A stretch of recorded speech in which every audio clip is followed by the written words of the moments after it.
Saudara-saudara yang dikasihi oleh Tuhan Yesus Kristus, renungan malam edisi Jumat 2 Agustus 2024, Jemaat GKI Sambet pada malam hari ini, yaitu terdapat dari kitab Yosua 23, ayatnya yang ke-1 sampai yang ke-16.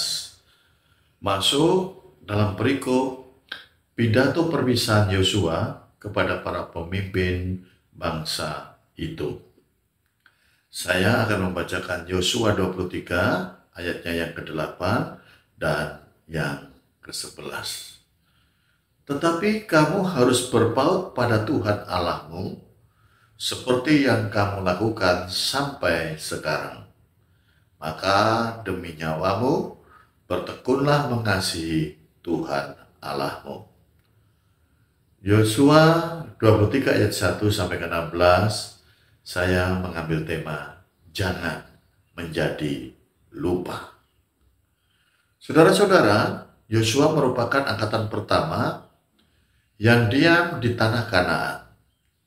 Dan pada saat itu, bangsa Israel begitu setia kepada Tuhan dan selalu beribadah kepadanya secara sungguh-sungguh. Tetapi apa yang dilakukan oleh generasi Yosua?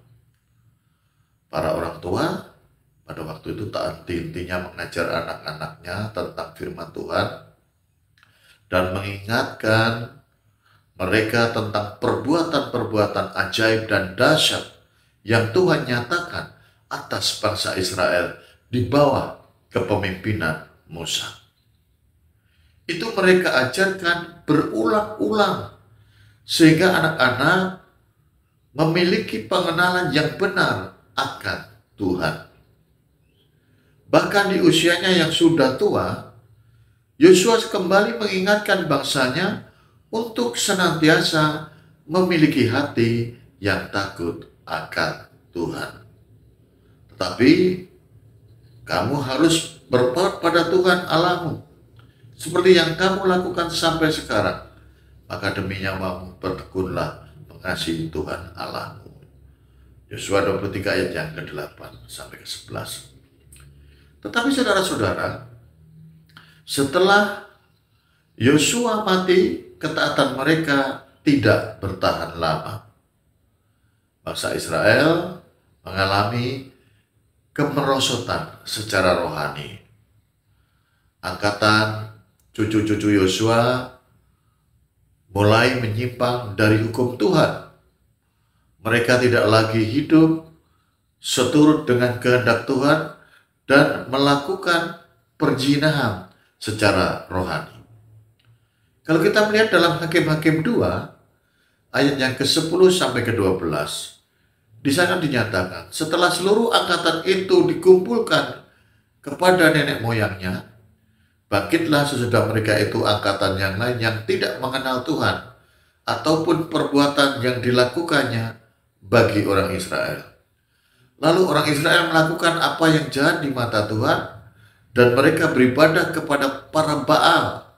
Mereka meninggalkan Tuhan, Allah nenek moyang mereka yang telah membawa mereka keluar dari tanah Mesir.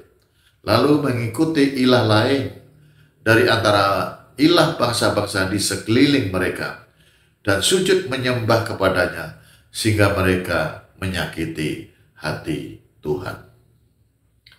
Saudara-saudara, pertanyaannya adalah, mengapa generasi Yosua dan anak-anak mereka hidup berkenan kepada Tuhan, namun generasi berikutnya, yaitu angkatan cucu-cucu Yosua, mulai hidup menyimpang dari kebenaran firman Tuhan, bahkan dikatakan mereka menyembah Baal.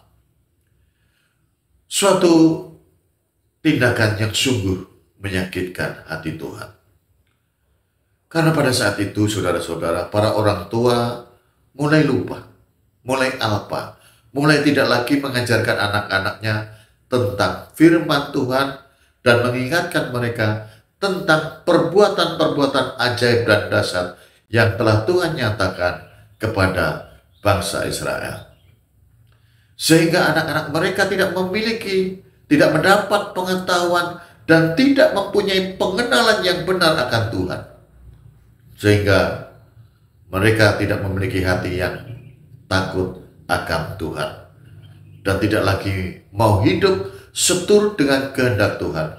Hal ini mengingatkan kita sebagai orang tua, sebagaimana nasihat dalam kita menyerahkan anak kita dalam baptisan kudus, supaya kita sejak dini memperkenalkan generasi kita dengan pengajaran dan nasihat daripada Tuhan.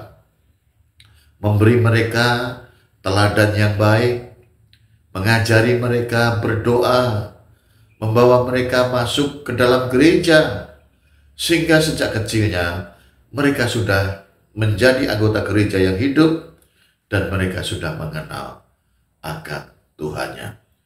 Kiranya Tuhan memampukan kita semua sebagai orang tua melakukan hal itu. Tuhan memberkati firman-Nya, Tuhan memberkati kita semuanya. Amin. Mari kita bersatu dalam doa. Allah yang rahmani dan rahimi, yang pengasih dan penyayang, sungguh Tuhan, kami mengucap syukur atas firman-Mu pada hari ini.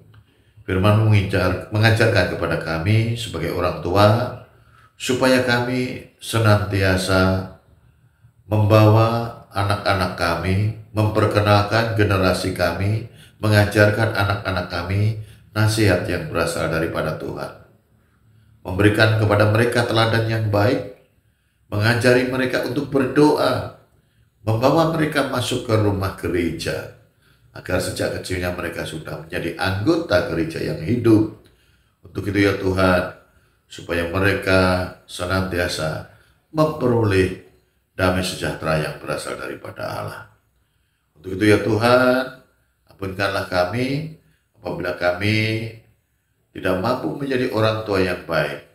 Tetapi biarlah Roh Kudus membimbing kami, memampukan kami untuk senantiasa boleh membawa anak-anak kami, menyerahkan anak-anak kami kepada mereka mengenal Tuhan sejak dari masa kecilnya.